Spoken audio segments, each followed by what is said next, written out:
નમસ્કાર નમસ્કાર નમસ્કાર વાલા વાલા વિદ્યાર્થીઓ, સ્વાગત છે આપ સર્વ વિદ્યાર્થી મિત્રોનું તમારી પોતાની યુટ્યુબ ચેનલ એટલે કે ઓશન કોચિંગ ક્લાસીસની અંદર. જે ચેનલ હંમેશા વિદ્યાર્થીઓના હિતમાં કંઈક ને કંઈક કાર્ય કરતી રહી છે, એ જ ચેનલ આજે તમારા માટે એક સરસ મજાની વસ્તુ, સરસ મજાનું સોલ્યુશન એટલે કે ગાલા અસાઇનમેન્ટ બુક વર્ષ 2025 નું જે સોલ્યુશન છે તે તમારી માટે લઈને હાજર થઈ ગયા છીએ અમે. તો આજે ગાલા અસાઇનમેન્ટ બુક છે તે તમારી ધોરણ 10 ની બોર્ડની પરીક્ષા માટે ખૂબ જ ઉપયોગી છે. અને ધોરણ 10 ની અંદર આપણો વિષય એટલે કે સામાજિક વિજ્ઞાન વિષય કે જેની અંદર પ્રશ્નપત્ર નંબર 5 અને એનો સેક્શન સી તેનો આજે આપણે સોલ્યુશન જોવાના છીએ. સોલ્યુશનની શરૂઆત કરીએ તેની પહેલા તમારા માટે એક ખાસ ઓફર છે કે આજે ગાલા અસાઇનમેન્ટ બુક તમે તમારી સ્ક્રીન ઉપર જોઈ રહ્યા છો. એ ગાલા અસાઇનમેન્ટ બુક જો તમે બજારની અંદર ખરીદવા જાઓ છો તો તમને તે 240 રૂપિયાની અંદર મળે છે. પણ આનાથી સસ્તા ભાવની અંદર તમને કોઈ ઘર બેઠા આપી જાય તો મજા આવી જાય ને. તો આ જ ગાલા અસાઇનમેન્ટ બુક છે તે તમે ઘર બેઠા જો મેળવવા માંગતા હોય તો તમને તે 230 રૂપિયામાં મળી જવાનું છે. અને 230 રૂપિયાની અંદર આ બુક ખરીદવા માટે શું કરવાનું છે તો કે લિંક છે ડિસ્ક્રિપ્શનમાં આપવામાં આવેલી છે. એ ડિસ્ક્રિપ્શનમાં જે લિંક આપવામાં આવેલી છે ત્યાં જઈને તમે તેનો ઓર્ડર કરી શકો છો. અથવા તો કોઈ વાતનો ખ્યાલ નથી આવતો તો કોન્ટેક્ટ નંબર આપણો આપેલો છે 7046222254.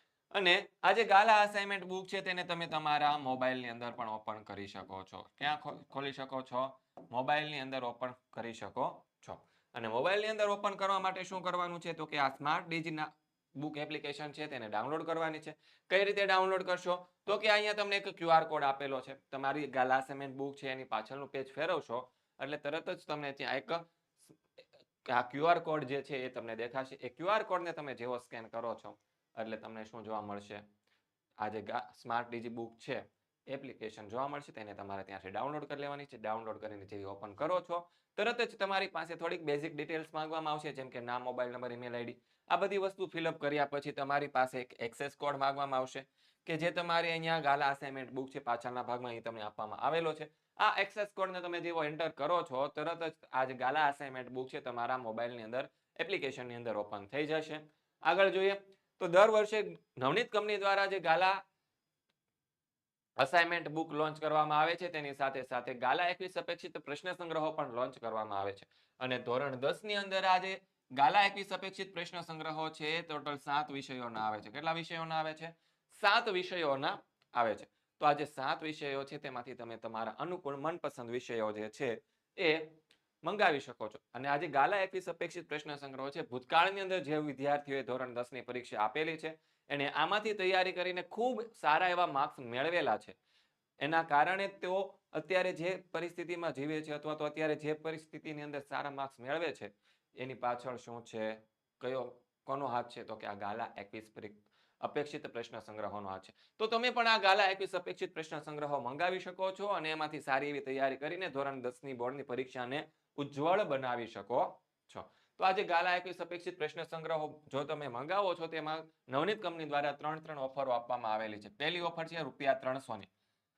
થી વધારેની ખરીદી થાય તો તમને તેમાં 15% ડિસ્કાઉન્ટ મળે છે. એટલે કે તમારા મનપસંદ વિષયની ગાલા 21 અપેક્ષિત પ્રશ્ન સંગ્રહો મંગાવો. જો ખરીદી ₹300 ની વધારે થશે તો 15% ડિસ્કાઉન્ટ મળી જશે. એના માટેનો યુઝર પ્રોમો કોડ છે NAV15. જો તમારી ખરીદી છે એ ₹500 થી વધારેની થાય તો તમને કેટલાનું ડિસ્કાઉન્ટ મળવાનું છે ભાઈ? ₹20 મળવાનું છે. એના માટેનો પ્રોમો કોડ શું છે? NAV20. અને તમને એવું થાય કે મારે 7 વિષયની ગાલા 21 અપેક્ષિત પ્રશ્ન સંગ્રહો મંગાવી છે તો 7 વિષયની મંગાવું તો આજે ગાલા અસાઇનમેન્ટ બુક છે તમારું તે તમને તદ્દન ફ્રીમાં મળી જવાનું છે. એનો કોઈ પણ ચાર્જ લેવામાં આવશે નહીં. જો અહીંયા લખેલું છે ફ્રીમાં મળી જવાનું છે. તો ફટાફટ આજે ગાલા 21 અપેક્ષિત પ્રશ્ન સંગ્રહો જે છે તેને તમે મંગાવી લેજો. અને મંગાવવા માટેની જે લિંક છે તમને નીચે ડિસ્ક્રિપ્શન બોક્સની અંદર આપવામાં આવેલી છે. જો કોઈ વાતનો ખ્યાલ નથી આવતો તો અહીં તમને કોન્ટેક્ટ નંબર આપવામાં આવેલો છે 7046222254. આ નંબર પર તમે કોન્ટેક્ટ કરીને વધારે માહિતી મેળવી શકો છો. હવે શરૂઆત કરીએ આપણે આપણા સોલ્યુશનની. પ્રશ્નપત્ર નંબર 5 તેનો સેક્શન નંબર સી. કે આપણને સૂચના આપી છે કે ટોટલ 9 પ્રશ્નો આપવામાં આવેલા છે. 9 પ્રશ્નોમાંથી આપણે કોઈ પણ 6 પ્રશ્નોના મુદ્દાસર ઉત્તર લખવાના છે. અને એક પ્રશ્નનો 3 ગુણ છે અને આખા સેક્શન છે તે આપણો 18 ગુણનો થવાનો. પણ વિદ્યાર્થી મિત્રો આજે તમારું ગાલા અસાઇનમેન્ટ બુક છે તેની અંદર દરેક પ્રશ્નની નીચે આવી રીતે એક એક્સ્ટ્રા ક્વેશ્ચન કરીને પ્રશ્ન મૂકેલા છે. આજે એક્સ્ટ્રા ક્વેશ્ચન કરીને જે પ્રશ્ન મૂકેલા છે ને એનું સોલ્યુશન પણ આપણે અહીં કરવાનું છે. શું કરવાનું છે? એનું પણ સોલ્યુશન આપણે અહીં આપવાના છીએ. એટલે તમારે બીજી કોઈ પણ ચેનલ ઉપર જવાની જરૂર છે નહીં. તો શરૂઆત કરીએ આપણો 38 નંબરનો પ્રશ્ન કે નીચેનું ચિત્ર જોઈને પ્રશ્નોના ઉત્તર આપો. તો આજે નીચેનું ચિત્ર જોઈને પ્રશ્નના ઉત્તર આપો એમાં આપણને અહીંયા સરસ મજાનું એક ચિત્ર આપેલું છે. ક્યાંનું છે? તો કે સાંચીના સ્તૂપનું ચિત્ર હોય તેવું આપણને દેખાઈ રહ્યું છે. તો જોઈએ આ પ્રશ્ન નંબર 1 આપણો કે આ કયા સ્તૂપનું ચિત્ર છે? તો આપણો જવાબ આવશે કે સાંચીના સ્તૂપનું ચિત્ર છે. ત્યારબાદ એમાં બીજો પ્રશ્ન, આ સ્તૂપ કયા રાજ્યમાં આવેલું છે? તો આ સ્તૂપ છે તે મધ્યપ્રદેશ રાજ્યની અંદર આવેલું છે. ત્યારબાદ આ સ્તૂપ કયા ધર્મના સ્થાપત્યનો અમૂલ્ય નમૂનો ગણાય છે? તો કે આ સ્તૂપ જે છે તે બૌદ્ધ ધર્મના સ્થાપત્ય કલાનો અમૂલ્ય નમૂનો ગણાય છે. ત્યારબાદ આગળ વધીએ. શું કે છે કે ગુજરાતના પ્રસિદ્ધ સૂર્ય મંદિર મોઢેરાનો પરિચય આપવાનો છે. તો ગુજરાતનું જે પ્રસિદ્ધ સૂર્ય મંદિર છે મોઢેરાનું સૂર્ય મંદિર, સરસ મજાનું તમને અહીંયા ચિત્ર દેખાતું હશે મોઢેરાના સૂર્ય મંદિરનું. તો એના વિશે આપણે જોઈએ તો ઉત્તર ગુજરાતમાં સ્થિત મંદિર કે જેનું નકશીકામ કઈ શૈલીમાં થયેલું છે? ઈરાની શૈલીમાં થયેલું છે તે મોઢેરાનું સૂર્ય મંદિર છે. જો વિદ્યાર્થી મિત્રો અહીંયા છે ને આ પ્રશ્નને ફેરવીને પણ પૂછી શકે કે ઉત્તર ગુજરાત સ્થિત જે મંદિરનું નકશીકામ ઈરાની શૈલીમાં થયેલું છે તે મંદિર વિશેનો પરિચય આપો. તો અહીંયા તમારા મોઢેરાનું સૂર્ય મંદિર છે ને એનો જ પરિચય આપવાનો થશે. મોઢેરાનું સૂર્ય મંદિર છે તે ઉત્તર ગુજરાતમાં ક્યાં આવેલું છે? તો કે મહેસાણા જિલ્લાની અંદર. ઉત્તર ગુજરાતની અંદર મહેસાણા જિલ્લો આવેલો છે અને મહેસાણા જિલ્લાની અંદર મોઢેરા ખાતે આવેલું છે. ઈસવીસન 1226માં એનું હવે બાંધકામ ક્યારે થયું હતું એ આપણને આપેલું છે. ઈસવીસન 1226માં ભારત સોલંકી વંશના રાજા ભીમદેવ સોલંકી પ્રથમના શાસનકાળ દરમિયાન બનાવવામાં તેને આવ્યું હતું. ત્યારબાદ તો કે આ મંદિરનું પ્રવેશ દ્વાર જે છે ને તે પૂર્વ દિશામાં રાખવામાં આવેલું છે. તેથી જ્યારે પણ સૂર્ય છે એ ઉગે ત્યારે સૂર્યનું જે પહેલું કિરણ છે એ મંદિરના પ્રવેશ દ્વારમાં થઈ અને મંદિરના જે ગર્ભગૃહમાં રહેલી જે સૂર્યનારાયણ ભગવાનની જે મૂર્તિ છે ને એના માથા ઉપર રાખેલા મણી ઉપર પડતી હતી, જેથી કરીને આખું સંપૂર્ણ મંદિર છે એ પ્રકાશ પુંજથી ઝળહળી ઉઠતું હતું. અને પરિણામે વાતાવરણમાં શું પ્રગટતી હશે? દિવ્યતા પ્રગટતી હશે. અને આ જે મંદિરનું જે ગર્ભગૃહ છે તેની બહાર છે ટોટલ 12 સૂર્યની 12 વિવિધ મૂર્તિઓ છે. કેટલી મૂર્તિઓ છે? સૂર્યદેવની 12 અલગ અલગ મૂર્તિઓ છે તે અંકિત થયેલી આપણે જોઈ શકીએ છીએ. આ મંદિરનું નકશીકામ તો આગળ જોઈ લીધું આપણે કઈ શૈલીમાં થયેલું છે, ઈરાની શૈલીમાં. તો આ મુદ્દો ન લખો તો પણ ચાલે, કારણ કે જો આપણો પ્રશ્ન છે ને એ 3 માર્ક્સનો હોય ને તો 6 મુદ્દા તો ઓછામાં ઓછા લખવાના. તે કેટલા મુદ્દા લખવાના? 3 માર્ક્સનો પ્રશ્ન હોય એટલે 3 માર્ક્સના પ્રશ્નની અંદર આપણે 6 મુદ્દા તો લખવા જ પડે.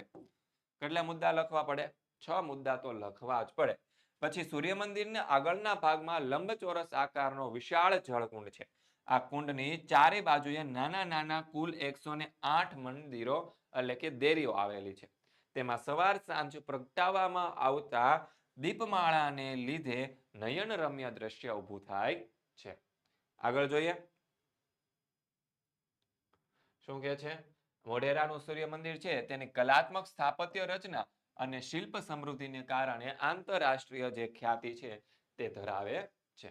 આગળ જોઈએ આગળનો પ્રશ્ન શું કહે છે કે પ્રાચીન ભારતના એક નગર તરીકે ધોળાવીરાનો પરિચય આપો.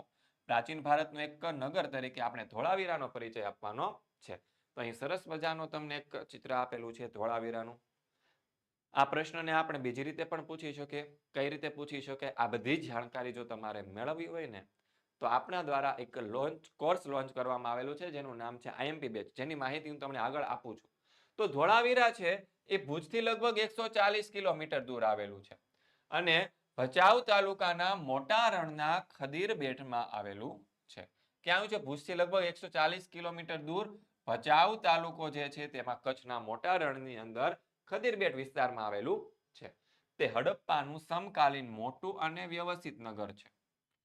હડપ્પા કાલીન છે એના સમયનું મોટું અને વ્યવસ્થિત નગર છે. ગુજરાત રાજ્યના પુરાતત્વ ખાતાએ છે અહીં જે ટેમ્બો આવેલો હતો તેનું સરસ મજાનું સર્વેક્ષણ કર્યું હતું અને તે પછી આર્કિયોલોજીકલ સર્વે ઓફ ઇન્ડિયાના અધિકારીઓ અહીં સંશોધન કર્યું અને ઈસવીસન 1990 ની અંદર પુરાતત્વવિદ જેનું નામ હતું રવિન્દ્રસિંહ બિસ્ત તેના માર્ગદર્શન હેઠળ અહીં વિશેષ ખોદકામ કરવામાં આવ્યું હતું. ધોળાવીરાના જે મહેલો છે, કિલ્લાઓ છે અને તેની જે દિવાલો છે ને તેને સફેદ રંગ કરવામાં આવ્યો હશે, જેના અવશેષો આપણને અહીંથી મળી આવ્યા છે. આગળ નગરની કિલ્લેબંધી છે એ ખૂબ જ મજબૂત છે અને સુરક્ષાની દ્રષ્ટિએ રક્ષણાત્મક દિવાલો વાળી હતી. આ દિવાલો બનાવવામાં શેનો ઉપયોગ થયો હતો? તો કે પથ્થરો, ઈંટો અને માટીનો ઉપયોગ થયેલો હતો. નગરમાં પીવાનું પાણી ગળાઈને શુદ્ધ બનીને આવે તેવી વ્યવસ્થા હતી. એટલે કે પાણીની શુદ્ધિકરણની આ વ્યવસ્થા કેવી હતી? તો કે અદ્ભુત હતી. આમ ધોળાવીરા નગરની વ્યવસ્થિત અને આયોજનપૂર્વક હોવાનું માની શકાય. આગળ જોઈએ, આગળનો પ્રશ્ન એક્સ્ટ્રા ક્વેશ્ચન આપણને આપેલો છે કે મોહેન્જો-દડોના લોકો સ્વચ્છ આરોગ્યના ઊંચા ખ્યાલો ધરાવતા હશે, આવું શાથી કહી શકાય? તો અહીંયા જવાબ લખવાનો છે કે પ્રાચીન સમયમાં મોહેન્જો-દડોની જે ગટર યોજના જેવી ગટર યોજના છે એ માત્ર આખા વિશ્વની અંદર ભૂમધ્ય સાગરની અંદર આવેલા ક્રીટ ટાપુ ઉપર જ આપણે જોઈ શકીએ છીએ, બીજે ક્યાંય જોઈ શકતા નથી. ક્યાં જોવા મળે છે? એ ગટર યોજના ભૂમધ્ય સમુદ્રમાં આવેલા ક્રીટ ટાપુ ઉપર આપણે જોઈ શકીએ છીએ, બીજે ક્યાં આવી ગટર યોજના ક્યાંય દેખાઈ નથી. પછી નગરમાંથી શું છે? ગંદા પાણીના નિકાલ માટે ગટર બનાવવામાં આવી હતી. ત્યારબાદ મોહેન્જો-દડોના દરેક મકાનમાં એક ખાળ કૂવો હતો. તે નાની ગટર દ્વારા શહેરની મોટી ગટર સાથે જોડાયેલો હતો. એટલે કે પહેલા તો ઘરનું ગંદુ પાણી છે તે ખાળ કૂવામાં જતું, ખાળ કૂવામાંથી નાની ગટરમાં જતું અને નાની ગટરમાંથી શહેરની મોટી ગટરમાં જતું. ખાળ કૂવામાં અમુક હદ સુધી પાણી ભરાય તેનું પાણી આપોઆપ નાની ગટરમાંથી મોટી ગટરમાં ચાલ્યું જાય. એટલે કે ખાળ કૂવો છે તેમાંથી અમુક હદ સુધી પાણી ભરાય પછી નાની ગટરમાં જાય, નાની ગટરમાંથી મોટી ગટરમાં જતું રહેતું. પછી ગટરો પર અમુક અંતરે પથ્થરોના ઢાંકણા હતા અને આ ઢાંકણા ખોલીને ગટરને સમયાંતરે સાફ કરવામાં આવતી હશે તેવું માની શકાય. સુંદર ગટર યોજના પરથી સ્પષ્ટ થાય છે કે તે સમયે સુધરાઈ જેવી કોઈ કાર્યક્ષમ વ્યવસ્થા હશે. આથી કહી શકાય કે મોહેન્જો-દડોના લોકો સ્વસ્થ અને આરોગ્યના ઊંચા ખ્યાલો ધરાવતા હશે. પ્રશ્ન નંબર 40 ખૂબ જ મહત્વનો પ્રશ્ન, આઈએમપી પ્રશ્ન આ વર્ષને તમારી બોર્ડની પરીક્ષા માટે કે વેદો કેટલા છે, કયા કયા, દરેકની ટૂંકમાં માહિતી આપો. અથવા તો આ ચારે મને ઓળખો, ચારે વેદો વિશે માહિતી આપણે લખવાની છે. તો વેદો કેટલા છે? 4 વેદ છે. ઋગ્વેદ, યજુર્વેદ, સામવેદ અને અથર્વવેદ. તો એમાં સૌથી પહેલી વાત કરીએ આપણે કે વેદો 4 છે. કેટલા છે? 4. ઋગ્વેદ, યજુર્વેદ, સામવેદ અને અથર્વવેદ. એમાં સૌથી પહેલા વાત આપણે કરીએ કે આ ઋગ્વેદની. કોની વાત કરવાની છે આપણે અહીંયા? ઋગ્વેદની વાત કરવાની છે. તો ઋગ્વેદ શું છે? તો કે ઋગ્વેદ એ ભારતીય સાહિત્યનો પ્રાચીનતમ ગ્રંથ છે અને તેને 10 ભાગોમાં વહેંચવામાં આવેલો અદ્ભુત ગ્રંથ છે. તેમાં ટોટલ 1028 ઋચાઓ એટલે કે સૂક્તો એટલે કે પ્રાર્થનાઓનો સમૂહ છે. તેમાંથી મોટા ભાગની જે ઋચાઓ છે ને તે દેવોને લગતી સ્તુતિઓ છે. આ સ્તુતિઓ છે યજ્ઞ પ્રસંગે કરવામાં આવતી અને ઉષાને સંબોધન કેટલીક સ્તુતિઓ છે તે મનમોહક છે. ઉષા એટલે કે કોઈ વ્યક્તિનું નામ નથી. ઉષા એટલે કે સવાર અથવા તો સૂર્યોદયનો જે સમય હોય ને તેની વાત થાય છે. આગળ યજુર્વેદ યજ્ઞનો વેદ કહેવાય છે. કયો વેદ કહેવાય છે? યજુર્વેદ છે તે યજ્ઞનો વેદ કહેવાય છે. તે ગદ્ય અને પદ્ય સ્વરૂપમાં છે અને તેમાં યજ્ઞના મંત્રો, યજ્ઞની ક્રિયાઓ અને વિધિઓ દર્શાવવામાં આવેલી છે. 2 વેદો આપણે જોયા. હવે ત્રીજા વેદની વાત કરીએ, સામવેદની વાત. તો સામવેદ એ ઋગ્વેદની ઋચાઓનું ગાન કરવાની વિધિ દર્શાવે છે અને એ શ્લોકો અને રાગો લય સાથે ગાવામાં આવે તેવી સામવેદની, તેથી સામવેદની છે તે સંગીતની ગંગોત્રી પણ કહેવામાં આવે છે. અને અથર્વવેદ જે છે તેમાં અનેક પ્રકારના કર્મકાંડો અને સંસ્કારોનું વર્ણન કરવામાં આવેલું છે. પછી એક્સ્ટ્રા ક્વેશ્ચન શું છે? ગુજરાતી ગદ્ય પદ્ય સાહિત્ય વિશે નોંધ લખવાની છે. તો આદિકવિ નરસિંહ મહેતાના ભક્તિ સાહિત્યથી ગુજરાતી ભાષામાં પદ્ય સાહિત્યનો પ્રારંભ થયો હતો. કોનાથી? તો કે નરસિંહ મહેતાથી. પછી નરસિંહ મહેતાથી દયારામ સુધીનો સમય મધ્યયુગનો સમય ગણાય છે. તેમાં મીરાબાઈના પદો, અખાના છપ્પા, પ્રેમાનંદના અખ્યાણો, ધીરા ભગતની કાફી, ભોજા ભગતના ચાબખા, પ્રીતમના પદો, શામળ ભટ્ટના છપ્પા, ભાલણના અખ્યાણો અને દયારામની ગરબીઓથી વગેરેથી આપનું જે ગુજરાતી સાહિત્ય છે તે સમૃદ્ધ હતું. મધ્યયુગનું પદ્ય સાહિત્ય કેવું હતું? સમૃદ્ધ હતું. અને કવિ દયારામ પછી જે છે નર્મદ દલપતરામથી અર્વાચીન ગુજરાત સાહિત્યની શરૂઆત થઈ હતી. આગળ જોઈએ અર્વાચીન યુગમાં કવિ કોણ છે? બળવંતરાય કા ઠાકોર, નરસિંહરાવ ભોળાનાથ દિવેટિયા, કલાપી, બાલશંકર કંથારિયા, મણિભાઈ નથુભાઈ દ્વિવેદી, નાનાલાલ, ઉમાશંકર જોશી, સુંદરમ. આ બધા એ આપનું જે પદ્ય સાહિત્ય છે તેને ખૂબ જ સમૃદ્ધ બનાવ્યું છે. અર્વાચીન સમયમાં નર્મદ, નવલરામ, કિશોરલાલ, મશરૂવાલા, મહિપતરામ, રૂપરામ, ગોવર્ધનરામ ત્રિપાઠી, પન્નાલાલ પટેલ, ઈશ્વર પેટલીકર, ચંદ્રકાંત બક્ષી, આ બધા સાહિત્યકારોએ ગુજરાતનું જે પદ્ય સાહિત્ય છે ગદ્ય સાહિત્ય છે તેને સમૃદ્ધ બનાવ્યું છે. આગળ જોઈએ આપણો 41 નંબરનો પ્રશ્ન કે જમીન નિર્માણની પ્રક્રિયા વર્ણવી તેના શેના આધારે ભાગ પાડવામાં આવે છે તે જણાવો. તો તાપમાનમાં થતો મોટો ફેરફાર, જવાબ શું આવશે? તાપમાનમાં થતો ફેરફાર, પછી વરસાદ, હિમ, હવા, વનસ્પતિ, જીવજંતુ વગેરે પરિબળોની અસરથી માટીની નીચે રહેલા જે મૂળ ખડકો છે તેના ખવાણ અને ધોવાણથી મળતા પદાર્થોથી જમીનનું નિર્માણ થાય છે. તેમાં જૈવિક અવશેષો, ભેજ, હવા વગેરે ભળેલા હોય છે. અને જમીન છે તે ખનિજો અને જૈવિક તત્વોનું કુદરતી મિશ્રણ છે. તેમાં વનસ્પતિના વૃદ્ધિ અને વિકાસ કરવાની ક્ષમતા રહેલી છે. જમીનની ઉત્પત્તિના સમયગાળા દરમિયાન તેની ઉપર તે પ્રદેશની આબોહવાની અસર થાય છે, વ્યાપક અને ગાઢ અસર થાય છે. પરિણામે તે આબોહવા વિભિન્ન પ્રદેશોની અંદર વિવિધ પ્રકારના ખડકોથી બનતી જમીન લાંબા સમય પછી એક પ્રકારની જમીન બને છે. આમ જુદી જુદી આબોહવાને એક જ પ્રકારના માતૃ ખડકોથી બનતી જમીન જુદા જુદા પ્રકારની જોવા મળે છે. અને જમીનનો પ્રકાર છે તેના શેના ઉપર આધાર રાખે? તો કે રંગ, આબોહવા, માતૃ ખડકો, કણરચના, ફળદ્રુપતા વગેરે બાબતોને આધારે પાડવામાં આવે છે. ત્યારબાદ જોઈએ આગળનો એક્સ્ટ્રા ક્વેશ્ચન શું છે? તો કે ભારતની રાતી અથવા તો લાલ જમીન વિશે જણાવો. તો ભારતમાં રાતી અથવા તો લાલ જમીન ભારતના કુલ ક્ષેત્રફળના લગભગ 19% ક્ષેત્રફળની અંદર આવેલી છે. કેટલા ટકા ક્ષેત્રફળની અંદર આવેલી છે? 19% ક્ષેત્રફળની અંદર આવેલી છે. રાતી અથવા તો લાલ જમીન છે ક્યાં આવેલી છે? તો કે દક્ષિણના દ્વીપકલ્પીય પ્રદેશમાં. ક્યાંથી? તો કે તમિલનાડુથી ઉત્તરે બુંદેલખંડ સુધી, પૂર્વ રાજમહેલની ટેકરીઓ સુધી અને પશ્ચિમે કચ્છ સુધી વિસ્તરેલી છે. આ જમીન રાજસ્થાનમાં ઉદયપુર, ચિત્તોડગઢ, ડુંગરપુર, બાંસવાડા, ભીલવાડા વગેરે જિલ્લાઓની અંદર આવેલી છે. અહીં તમને રાતી જમીનનું ચિત્ર આપવામાં આવેલું છે. હવે એના લક્ષણોની આપણે વાત કરીએ. કેવા લક્ષણો હોય? તો કે આ જમીનની અંદર રાતી જમીનની અંદર જે લક્ષણો શું છે? તો કે ફેરિક ઓક્સાઇડ હોવાથી તેનો રંગ શું કેવો જોવા મળે છે? લાલ. પણ જમીનની અંદર વધારે નીચે જતા તે રંગ પીળાવત બની જાય છે. કેવો બની જાય છે? પીળો. પછી રાતી જમીનની અંદર ચૂનો, કાંકરા અને કાર્બોનેટ હોતા નથી. ત્યારબાદ તેમાં મેગ્નેશિયમ, ફોસ્ફરસ, નાઇટ્રોજન અને પોટાશની ઉણપ એટલે કે અછત હોય છે. આ બધી વસ્તુ તેની અંદર ઓછી હોય. અને રાતી જમીનની અંદર ઘઉં, કપાસ, બાજરી, જુવાર, અળસી, મગફળી, બટાટા આવા બધા પાક છે આપણે લઈ શકીએ છીએ. આગળ જોઈએ આગળનો પ્રશ્ન 42 નંબરનો પ્રશ્ન, નીચેના શબ્દોને વ્યાખ્યા સ્વરૂપે લખો. તો એમાં આપણે પહેલા લખવાનું છે રેગુર જમીનને વ્યાખ્યા સ્વરૂપે. શું કે છે? રેગુર જમીન કોને કહેવાય? તો કે કાળી જમીનને રેગુરના નામે પણ જાણીતી છે. તે કપાસના પાક માટે ખૂબ જ અનુકૂળ હોવાથી તેને કપાસની જમીન તરીકે પણ ઓળખવામાં આવે છે. આ જમીનના નિર્માણમાં દખણના લાવાકીય ખડકો અને આબોહવાએ મુખ્ય ભાગ ભજવ્યો છે. અને તેમાં લોહ, ચૂનો, કેલ્શિયમ, પોટાશ, એલ્યુમિનિયમ, મેગ્નેશિયમ, કાર્બોનેટનું પ્રમાણ વધારે હોય છે. અને તે ફળદ્રુપ અને કેવી હોય છે? ચીકણી હોય છે. ત્યારબાદ બીજું શું છે? દલદલ કે પીટ પ્રકારની જમીન. તો કે દલદલ કે પીટ પ્રકારની જમીન ભેજવાળા વિસ્તારોમાં જૈવિક પદાર્થોના સંગ્રહથી વિકસે છે. આ જમીનમાં જૈવિક પદાર્થો અને ક્ષારોની અધિકતા તથા ફોસ્ફેટ અને પોટાશની શું હોય છે? ઓછપ એટલે કે ઉણપ જોવા મળે છે.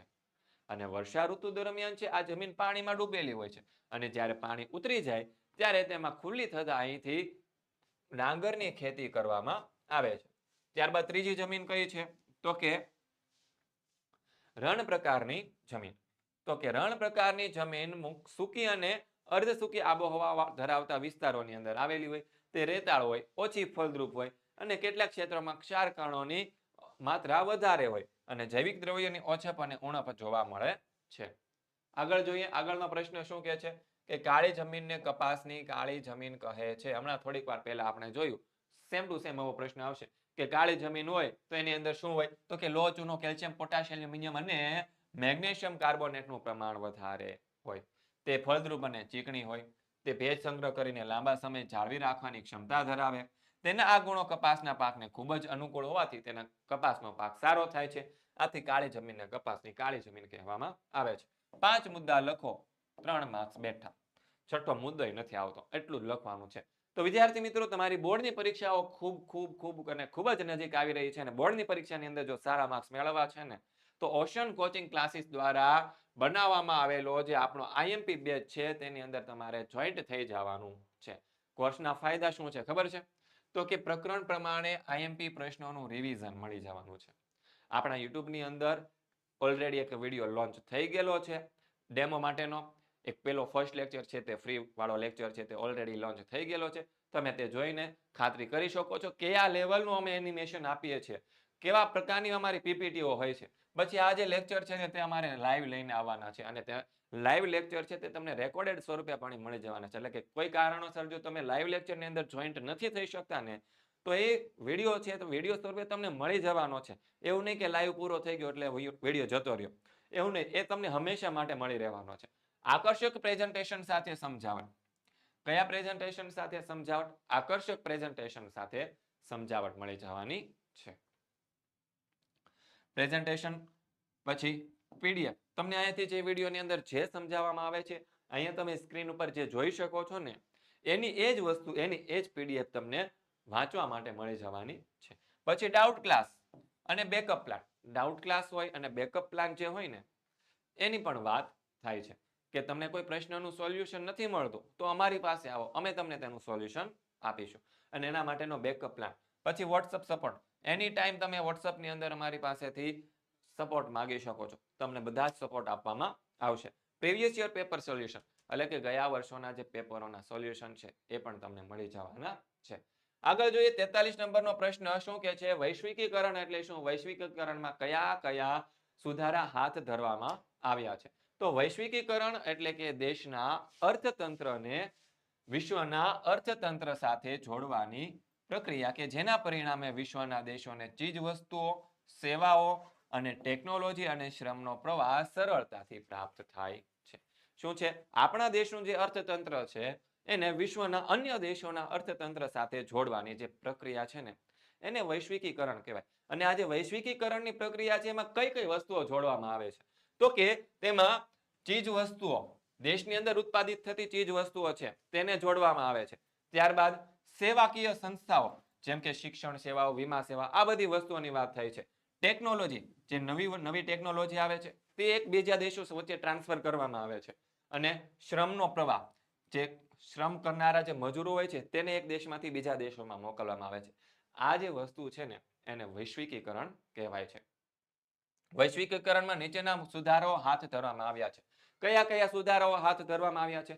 તો કે વિશ્વમાં આંતરરાષ્ટ્રીય વ્યાપાર વધારવા માટે બે દેશો વચ્ચે આયાત અને નિકાસમાં આવતા બધા જ અવરોધો દૂર કરવામાં આવે છે. આયાત એટલે કે બીજા દેશોમાંથી જે વસ્તુ ભારત દેશમાં મંગાવવામાં આવે અથવા તો ભારત દેશમાં ઉત્પાદિત થતી બીજા દેશોમાં મોકલવામાં આવે, એના માટે વચ્ચે જે ટેક્સ લગાડવામાં આવે છે એ જે અવરોધો છે ને એને દૂર કરવામાં આવશે. પછી જુદા જુદા દેશો વચ્ચે મૂડીની હેરફેર પરના નિયંત્રણો દૂર કરવાના છે. એટલે કે બીજા જુદા જુદા દેશો વચ્ચે જે મૂડીનું જે હેરફેર થાય છે, પૈસાની જે હેરફેર થાય છે, જે યુએસ ડોલરની અંદર થતી હોય છે, તો તેના શું છે, તેના પરના જે નિયંત્રણો છે ને તે દૂર કરવાના છે. ત્યારબાદ આગળ જુદા જુદા દેશો વચ્ચે ટેકનોલોજીની હેરફેર પરના નિયંત્રણો દૂર કરવાના છે. એટલે કે ટેકનોલોજી છે એક દેશ બીજા દેશને આપે, બીજો દેશ છે પાછો સામે ટેકનોલોજીની જે છે આપ લે કરે, તેની વચ્ચે જે અવરોધો જે છે તેને દૂર કરવાની વાત છે.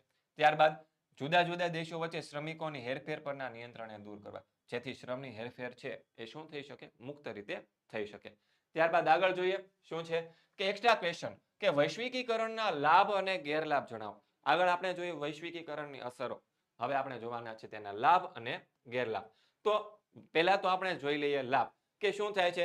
વૈશ્વિકીકરણને લીધે દેશમાં મૂડીરોકાણને પ્રોત્સાહન મળે છે. એટલે કે બીજા દેશોમાંથી જે મૂડીરોકાણ કરનારા વ્યક્તિઓ હોય, કંપનીઓ હોય, એ ભારત દેશની અંદર આવીને નવી નવી કંપનીઓ સ્થાપશે અને આવી નવી નવી કંપનીઓ સ્થપાશે તેના કારણે શું થશે? તો કે રોજગારમાં વધારો થશે.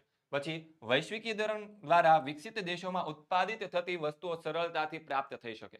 એટલે કે વૈશ્વિકીકરણના કારણે શું થાય છે, બીજા દેશોની અંદર જે નવી નવી ચીજ વસ્તુઓનું ઉત્પાદન થાય છે એ આપણે આપણી દેશની અંદર મંગાવી શકીએ છીએ અને આપણે તેનો ઉપયોગ કરી શકીએ છીએ. વૈશ્વિકીકરણના પરિણામે શું થાય છે, ભારત જેવા વિકાસશીલ દેશો છે આંતરરાષ્ટ્રીય હરીફાઈમાં ટકી રહેવાની શક્તિ પ્રાપ્ત કરી શકે છે. એટલે કે વિશ્વની અંદર જે હરીફાઈઓ ચાલી રહી છે નવી નવી ટેકનોલોજીની અંદર, તો એની અંદર ટકી રહેવા માટે આપણો જે ભારત દેશ જેવો જે વિકાસશીલ દેશ છે કે જે પ્રગતિ કરી રહ્યો છે એ આ સ્પર્ધાની અંદર ટકી શકે તેવી શક્તિ પ્રાપ્ત કરી શકે છે. હવે ગેરલાભ જોઈએ કે વૈશ્વિકીકરણને પરિણામે શું ગેરલાભ થાય છે, તો કે વૈશ્વિકીકરણથી ગરીબી અને બેરોજગારીની સમસ્યા હલ કરવામાં આપણને ધારી સફળતાઓ મળી નથી. વૈશ્વિકીકરણ થયું એના કારણે આપણા ભારત દેશની અંદર આ જે ગરીબી છે અને બેરોજગારી જે છે તે આપણે તેનું સોલ્યુશન લાવી શક્યા નથી. પછી વિકાસશીલ દેશોની જે નિકાસ વૃદ્ધિના અપેક્ષિત લાભો છે એ પૂરતા પ્રમાણમાં પ્રાપ્ત થઈ શક્યા નથી. વિકાસશીલ દેશો જે છે અને વિકસિત દેશો જે છે, તો વિકસિત દેશો જે છે ઉત્પાદન વધારે કરે, નવી નવી ટેકનોલોજી પાછળ વધારે ખર્ચ કરે. એની સામે આપણા ભારત દેશ જેવા જે વિકાસશીલ દેશો છે એ વિકાસશીલ દેશો છે તેની અંદર વસ્તુનું ઉત્પાદન ઓછા સ્કેલ ઉપર થતું હોય અથવા તો જૂની ટેકનોલોજી પ્રમાણે થતું હોય, તો એના કારણે આપણા ભારત દેશની અંદર જે વસ્તુનું ઉત્પાદન થાય છે તે થોડુંક મોંઘું હોય છે. અને મોંઘું હોવાને કારણે જે વિકસિત દેશો છે તેની અપેક્ષિત એટલે કે એની તુલનામાં આપણા ભાવો વધારે હોય અને આપણે તે નિકાસ વૃદ્ધિના અપેક્ષિત લાભો આપણે લઈ શકતા નથી. ત્યારબાદ વૈશ્વિકીકરણનો લાભ છે મોટા ઉદ્યોગોને વધારે મળ્યો અને લઘુ ઉદ્યોગો છે તેને તેનો લાભ મળી શક્યો નથી. વૈશ્વિકીકરણના કારણે શું થાય છે, મોટા ઉદ્યોગો જે છે, મોટા ઉદ્યોગો છે વધારે ઉત્પાદન મેળવે અને એનો કોસ્ટ પણ સસ્તી હોય, એની કિંમત પણ ઓછી હોય, એના કારણે વધારે લાભ લઈ જાય. જ્યારે લઘુ ઉદ્યોગો છે તેમાં તેને એટલો બધો લાભ થતો નથી, કારણ કે લઘુ ઉદ્યોગોની અંદર વસ્તુનું પ્રોડક્શન ઉત્પાદન છે તે ઓછું હોય છે અને વધારે સમય માંગે તેવું હોય છે. એટલે મોટા ઉદ્યોગોની સામે તે ટકી શકતા નથી. આગળ 44 નંબરનો પ્રશ્ન, ભાવ વધારો આર્થિક વિકાસમાં પોષક ગણાય છે અને અવરોધરૂપ પણ છે. આ વિધાન સમજાવો. તો જવાબ આવશે આપણો તો કે સામાન્ય રીતે ભાવ વધતા ઉત્પાદકોનો નફો વધે. શું છે, પેલું તો ભાવ વધે એટલે ઉત્પાદકોનો નફો વધે અને એ નફો વધે તો એના કારણે શું થાય, તેવા નવા ઉત્પાદકીય સાહસો એટલે કે નવી નવી કંપનીઓ સ્થાપે અને નવી કંપનીઓની સ્થાપના જો તે કરશે તો એના કારણે નવી કંપનીની અંદર શું થશે, લોકોને રોજગાર માટે બોલાવશે અને લોકોને એનાથી શું મળશે, રોજગારી પણ મળશે. ત્યારબાદ પરિણામે શું થાય છે, ઉત્પાદકીય પ્રવૃત્તિમાં વધારો થવાથી વપરાશી ચીજ વસ્તુનું ઉત્પાદન, તેમાં રોજગારી વધે. ઉત્પાદકો અને વેપારીઓની આવક વધતા તેઓ કામદારોના વેતનમાં વધારો કરે. હવે આ જે ઉત્પાદક લોકો છે, જે કંપનીઓ છે, એના ઉત્પાદનમાં વધારો થાય છે તો એ શું કરશે, એની નીચે જે કામ કરનારા જે લોકો હશે એના વેતનમાં એટલે કે એના પગાર ધોરણની અંદર વધારો કરશે અને આમ જનતાની આવક પણ વધે. એટલે કે કામ કરનારા જે લોકો હોય એ લોકોની આવક વધી જાય અને તેમની ખરીદ શક્તિ વધે અને આવક વધે એટલે લોકો ખરીદી કરવા માટે બજારની અંદર જાય. તેઓ જીવન જરૂરિયાતની વસ્તુઓ પાછળ ખર્ચ કરી શકે છે અને તેઓ છે પોતાના જે કારીગર વર્ગ છે, કામ કરનારા વર્ગ છે, તે પોતાની જે જીવન જરૂરિયાતની જે વસ્તુઓ છે એની પાછળ જે ખર્ચ કરી શકે છે અને પરિણામે તેમનું જીવન ધોરણ સ્તર કેવું આવે છે, ઊંચું આવે છે અને આર્થિક વિકાસ છે, દેશનો આર્થિક વિકાસ છે એ ઝડપથી થાય છે. હવે આમ સ્થિર ભાવ વધારો છે વિકાસને પોષે છે. આમ શું થાય છે, સ્થિર ભાવ વધારો છે વિકાસનો પોષક બને. હવે લગભગ બધી જ ચીજ વસ્તુઓ છે અને સેવાઓની ભાવ સપાટીમાં એક સાથે સતત ઊંચા દરે વધારો થાય ત્યારે ચીજ વસ્તુ અને સેવાઓનું કુલ ઉત્પાદન તાત્કાલિક થતું નથી. શું કહે છે, બધી જ ચીજ વસ્તુ અને બધી જ સેવાઓ છે એનું ભાવ સપાટી એક સાથે વધે, બધી જ વસ્તુની ભાવ સપાટી એટલે બધાના ભાવ એક સાથે વધી જાય, પણ એની સામે એ વસ્તુનું પ્રોડક્શન એટલે કે ઉત્પાદન એક સાથે એટલું બધું થઈ શકતું નથી અને કુલ ઉત્પાદન તાત્કાલિક થતું નથી. આ સ્થિતિમાં શું થાય છે, જે નાણાંનો પુરવઠો છે ને એ ઝડપથી વધી જાય. આ પરિસ્થિતિની અંદર નાણાંનો પુરવઠો, પૈસાનો પુરવઠો ઝડપથી વધી જાય. જ્યારે ખૂબ વધારે નાણું ખૂબ થોડી વસ્તુઓ પકડવા પાછળ પડે છે અને વધારે પૈસા છે અને વસ્તુ સામે ઓછી છે, એના કારણે શું થાય છે તો કે ફુગાવાજનક ભાવ વધારો થાય અને ચીજ વસ્તુ અને સેવાના ભાવમાં થતી મોટી ઉથલપાથલ, પછી ખર્ચ, આવક અને ઉત્પાદનના સાધનોની કિંમતમાં ગણતરીને અને તેની ફાળવણીને તેમજ નાણાંના પુરવઠાને અસ્તવ્યસ્ત કરીને અર્થતંત્રના વિવિધ ક્ષેત્રની અંદર શું સર્જે છે તો કે વિષમતા સર્જે છે અને ફુગાવાજનક ભાવ વધારો છે દેશના આર્થિક વિકાસમાં અવરોધક બને છે. એટલે કે આ જે ફુગાવાજનક જે ભાવ વધારો થાય છે ને એના કારણે દેશની અંદર આર્થિક વિકાસમાં શું થાય છે? અવરોધ પેદા કરે છે. આગળ જોઈએ ભાવ નિયંત્રણમાં જાહેર વિતરણ પ્રણાલીની ભૂમિકા સમજાવો. તો કે ભાવ નિયંત્રણ ભાવ વધારાને છે અંકુશમાં રાખવાનો એક વ્યૂહાત્મક પગલા તરીકે ઈસવીસન 1917 થી જાહેર વિતરણ પ્રણાલી કે જેને પીડીએસ તરીકે અમલમાં મૂકવામાં આવેલી છે. અને સમાજના નિમ્ન આવક ધરાવતા વર્ગો કે જેને અંત્યોદય કુટુંબો કહેવાય છે અથવા તો ગરીબી રેખા નીચે જીવતા કુટુંબ બીપીએલ એટલે કે બિલો પ્રોવર્ટી લાઇન જે બીપીએલ કાર્ડ ધારક જે વ્યક્તિઓ છે તેની વાત થાય છે. તેમજ આર્થિક દ્રષ્ટિએ નબળા વર્ગોને અનાજ, ખાંડ, કઠોળ, કેરોસીન, ખાદ્ય તેલ, સાબુ જેવી આવશ્યક ચીજ વસ્તુઓ છે એ જાહેર વિતરણ પ્રણાલી હેઠળ છે એ વ્યાજબી ભાવે ટેકાના ભાવે પૂરી પાડવાની જે સ્થિતિ છે તે એફપીએસએસ દ્વારા નિયત જથ્થામાં રાહત દરે જે છે સરકાર દ્વારા પૂરી પાડવામાં આવે છે. અને દુકાનોમાં વેચાતી વસ્તુઓના ભાવ છે એ ખુલ્લા બજારોની દુકાનોના ભાવની તુલનામાં કેવા હોય છે? ખૂબ જ ઓછા હોય છે. વસ્તુઓના વાસ્તવિક ભાવ અને વાજબી ભાવની દુકાનોમાં વેચાતી વસ્તુઓની કિંમતનો તફાવત છે એ સરકાર કયા સ્વરૂપે આપે છે? સબસિડી સ્વરૂપે ચૂકવે છે. એટલે કે જે નોર્મલ દુકાનો હોય છે એની અંદર જે વસ્તુઓનો આપણને ભાવ મળે છે અને એની સામે જો રાહત દરે જે દુકાનો વેચે છે એ બંનેની વચ્ચે બહુ મોટો ડિફરન્સ હોય છે. તો આ બંને ડિફરન્સ છે એમાં જે રાહત દરે વસ્તુ જે વેચાય છે એમાં જે વધારાના પૈસા છે, ઉપરના પૈસા છે, એ કોણ આપે છે? કોણ ચૂકવે છે? તો કે સરકાર ચૂકવે છે. કયા સ્વરૂપે ચૂકવે છે? તો કે સબસિડી સ્વરૂપે ચૂકવે છે. ભાવ વધારાની સ્થિતિમાં ગરીબ વર્ગના લોકોના જીવન ધોરણને ટકાવી રાખવામાં કે ઊંચો લાવવામાં જાહેર વિતરણ પ્રણાલી જે છે તે આશીર્વાદ રૂપ બને છે. ઉત્પાદકો, વેપારીઓ સંગ્રહખોરી દ્વારા ચીજ વસ્તુઓનું કૃત્રિમ અછત ઊભી કરી કાળા બજાર કરી મન ફાવે તેમ ભાવ વધારો કરે અને તેના પર જાહેર વિતરણ પ્રણાલી છે તે અંકુશ લાવે છે. એટલે કે આ જે વેપારીઓ છે તે ભાવ વધારો કરી દે, ફુગાવો કરી દે, કાળા બજારી કરે, મન ફાવે તે ભાવ વધારો કરે, કૃત્રિમ અછત ઊભી કરી દે. તો આ બધી પરિસ્થિતિનું જ્યારે સર્જન ન થાય ને એટલા માટે છે આ જાહેર વિતરણ પ્રણાલી છે તે અમલમાં મૂકવામાં આવેલી છે. આગળ 46 નંબરનો પ્રશ્ન મહિલા સશક્તિકરણ એટલે શું? તેના અવરોધક પરિબળો જણાવો. તો મહિલા સશક્તિકરણ કોને કહેવાય? પહેલા તો આપણે જોઈ લઈએ.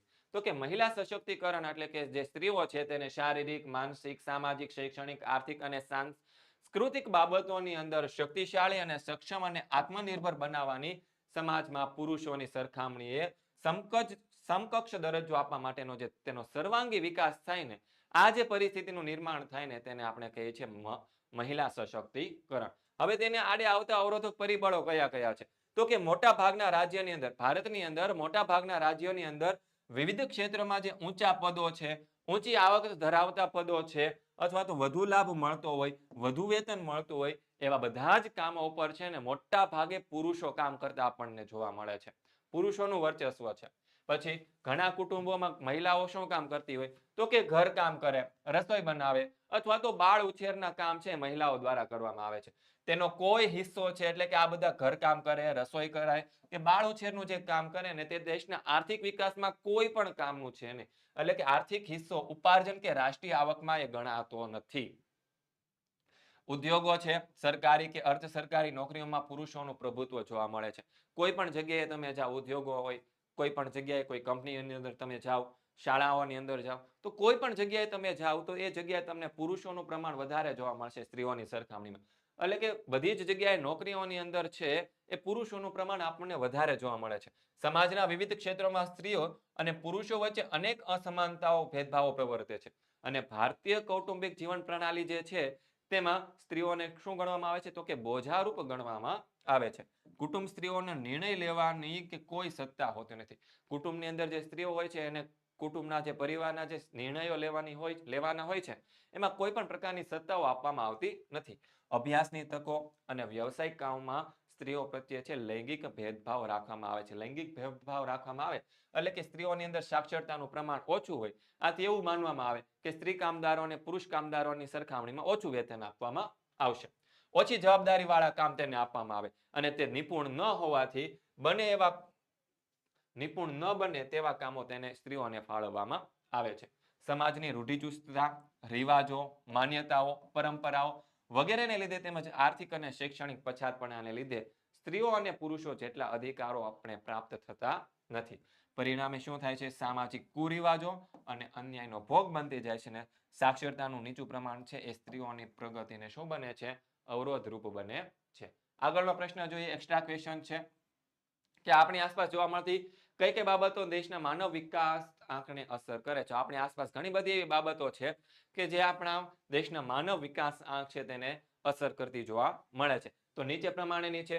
પહેલું તો શું છે? અપૂરતા પોષણવાળી સગર્ભ માતાઓ છે કે જેને પૂરતા પ્રમાણમાં પોષણ નથી મળતું. પછી ઓછા વજનવાળા બાળકનો જ્યારે જન્મ થાય ત્યારે પણ આપણે એવું કહી શકીએ. પછી કુપોષણવાળું જે બાળક જોવા મળે તે, આંગણવાડી કે શાળાએ ન જતું હોય તેવું બાળક, વાંચતા લખતા ન આવડતું હોય એવું શાળાએ જતું બાળક, પછી અધવચ્ચેથી અભ્યાસ છોડી દેતું હોય તેવું બાળક છે. ત્યારબાદ છે કોણ?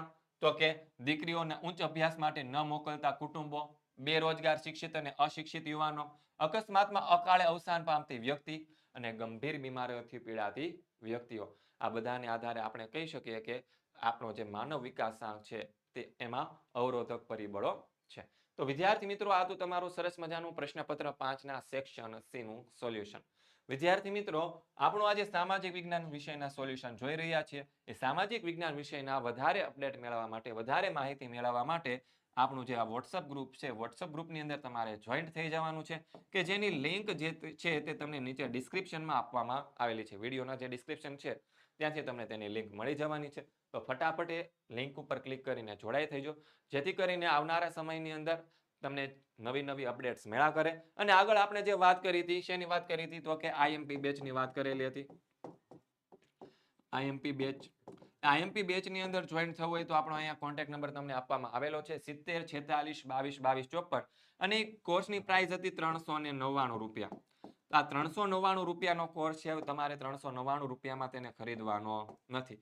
એની અંદર હું તમને આપું છું 50% ડિસ્કાઉન્ટ. કેટલાનું? 50% ડિસ્કાઉન્ટ. હા, અને 50% ડિસ્કાઉન્ટ પછી આ કોર્સ તમને માત્ર અને માત્ર 199 રૂપિયામાં મળી જવાનો છે. તો ફટાફટ આ ઓફરનો લાભ છે આજે અને આજે જ લઈ લેજો, જેથી કરીને આવનારી તમારી જે બોર્ડની પરીક્ષાઓ છે તેની અંદર તમે ખૂબ સારા એવા માર્ક્સ મેળવી શકો. આવા જ એક નવા વિડીયો સોલ્યુશન સાથે આપણે ફરી મળીશું. ત્યાં સુધી દરેક વિદ્યાર્થી મિત્રોને જય હિન્દ, જય ભારત, જય જય ગરવી ગુજરાત.